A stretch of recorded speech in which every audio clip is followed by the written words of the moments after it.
Hi guys! Hi everyone! Welcome back sa channel ko. So ngayon mula nga sa Simbahang Bato ng Laurel, Batangas ay sumakay naman tayo ng tricycle papunta ng Gulod, Laurel, Batangas. Bakit? Kasi meron tayong pupuntahan doon. Yes, oo.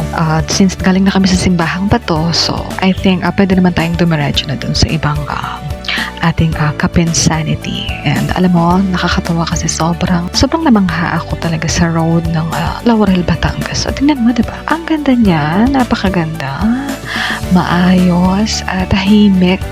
Alam mo yung tipong hindi mo talaga iindahin. I mean, hindi ka magrereklamo dun sa haba ng biniyahe mo. Kasi ganito yung matatanaw mo. Napakaganda. Kaya naman kahit nasa tricycle ako, alam mo, hindi ko talaga mapagilan na hindi videohan yung road na ito. Yung way papunta ng Gulod kasi ang ganda. Actually, kahit dun sa baba, yung aakyatan niyo papunta ng Laurel, ang ganda ng view. Tapos tanaw mo doon yung Taal volcano. Tapos may combination ng dagat. Ang ganda talaga as in, oo. Tapos alam mo, habang nasa tricycle ka, matatanaw mo talaga dito yung mga, alam mo yung mga nagpepertehang puno, yung mga halaman. Ang ganda tignan kasi green na green sila. Tapos sobrang maaliwalas niya sa mata. Which is parang, masasabi mo parang automatic na gumagaan na talaga yung pakiramdam mo habang nakasakay ka sa tricycle, tapos pinagbabasdan mo yung daanan na may combination ng mga puno at halaman na green na green. Nakakatawa talaga dito sa Batangas, no? As in, green na green, tapos talagang yung pakiramdam mo is automatic na gumagaan. Na parang ang sarap lang bumiyahe kapag ganito yung natatanaw mo sa paligid habang nakasakay sa tricycle or sa kahit na ano mang sasakyan ninyo, diba? Tapos alam mo, habang pinagmamasdan ko yung paligid, ay napapasabi talaga ako sa sarili ko na gusto kong bumalik dito ulit kapag may time pa. Kasi alam mo, ang sarap sa pakiramdam habang nakabiyahe ako dito. Actually, hindi naman ito yung first time lang na bumiyahe ako, pero ito yung first time na sabi ko, agad naman dito, ang linis. Masasabi mo na parang napaka-healthy ng paligid. O, ang tahimik, ang aliwalas. Parang naramdaman mo talaga yung gaan ng pakiramdam. Alam mo yun? Naramdaman mo na, ay, ang saya para. O, kahit nasa tricycle lang ako nito ang sarap. Siguro kahit magpabalik-balik ako, okay lang. Kasi sulit naman yung place eh. Kumbaga, hindi mo naiisipin na umuwi pa. Kasi ang ganda talaga. And nga pala guys, sa mga nanonood ngayon, hanggang ngayon ay nanonood pa, nakikinig siya na yun. By the way nga pala, yung binayad ko po sa tricycle ay 300 pesos mula sa Simbahang Bato. Yes. At yung oras ng biyahe, yung oras po ng biyahe ay umabot ng mga 15 or 20 minutes lang hanggang sa makarating ng Gulod, kung hindi po ako nagkakamali. Kasi yun po yung estimated ko. Kasi nga based din sa video na ginawa ko, ano. Pero yung 300 pesos po ay kasama na doon yung time na hinatid kami hanggang Simbahang Bato. Tapos mulang Simbahang Bato ay hinatid naman kami papunta ng Gulod. Kasi sa Gulod talaga yung next destination namin after nung Simbahang Bato. Ay, kung nakita niyo yung arco na yun, nakalagay po doon, welcome Gulod. Hindi ko lang masyado nakuhanan kasi medyo maalog that time yung tricycle. Ito lang po kasi yung way na pwedeng dumaan yung tricycle na mas madali. Kasi sa isang way po kasi, which is may magandang view talaga doon. I don't know kung napanood nyo yung ating part 1 ng video dun sa Simbahang Bato. Yes.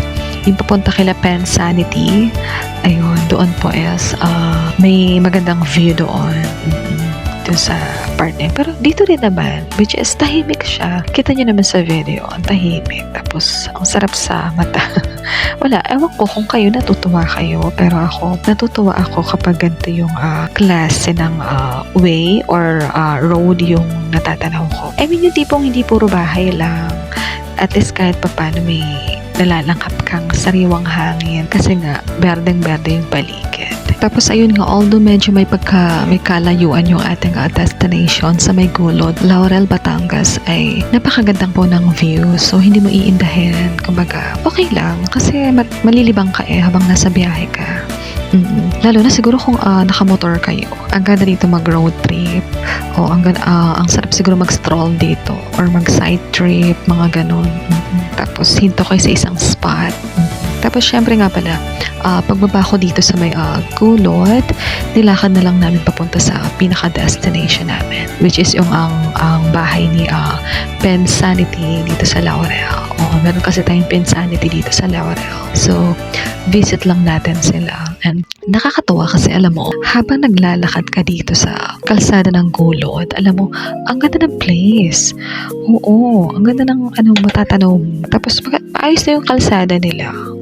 Habang naglalakad ako hindi ko talaga mapigilan na videohan yung road.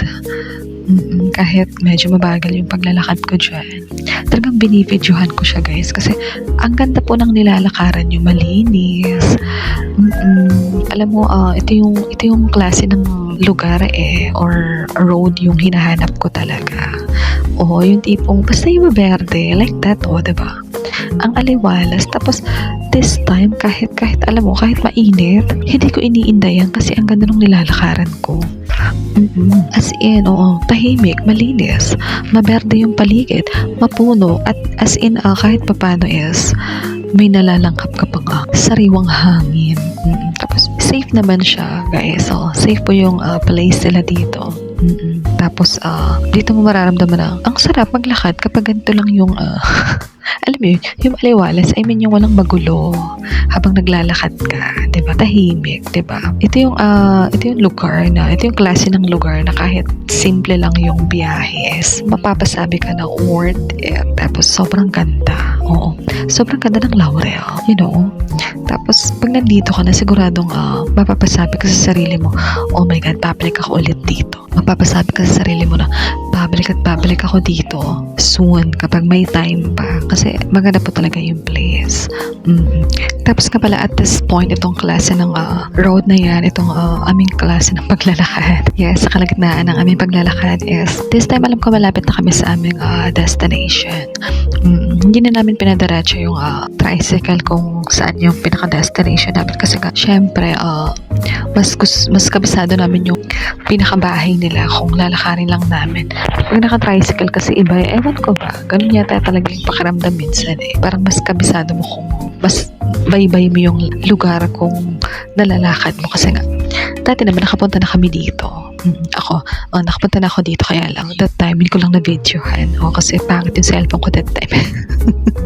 Masyadong shaky. Tapos nga pala nakakatawa, alam mo, kahit sa ang biyahe nga pala, dala-dala ko yung katingko ko.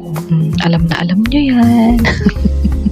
Yes, katingko is life. Ito talaga magsasalba sa atin kapag medyo mainit, medyo nahihilo sa biyahe, diba?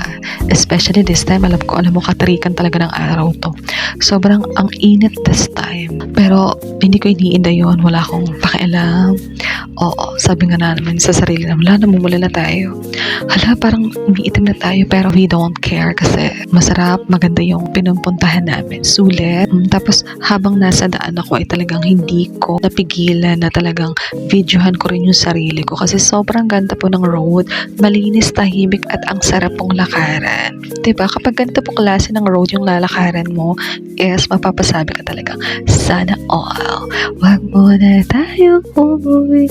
Enjoy nga ako dyan maglakad kahit na sobrang init. Anyway, sa lahat po na nakapanood nito, maraming salamat. Don't forget to like, to comment, to subscribe kung di ka pa nakakapag-subscribe, and to share na din para sa iba. And mag-comment na rin kayo kung kayo ba bumabiyahe papunta dito sa Laurel, and mag-comment na rin kayo kung mga tiga saan kayo para at least I know kung saan na ba nakaabot ang ating video. Maraming salamat. Ingat palagi and God bless you all.